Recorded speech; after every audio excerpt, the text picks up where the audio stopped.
नागरिक जर आहोत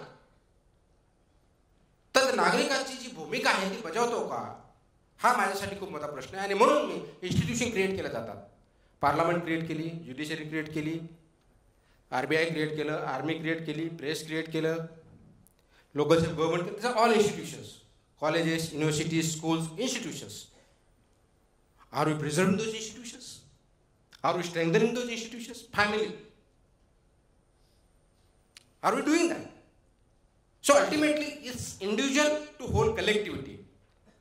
आणि मग लोकशाहीमध्ये सर्वात महत्त्वाचं प्रिन्सिपल जे आहे ते हेच आहे की पार्टिसिपेटिव्ह डेमोक्रेसी. पार्टिसिपेशन जो पण आणि ज्यावेळेस म्हणजे पार्टिसिपेशन म्हणतो, not for individual goals alone, it is for collective goal.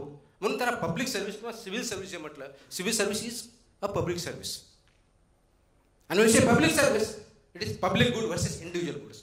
Every minute you have to take a decision which is in public interest, not necessarily individual interest.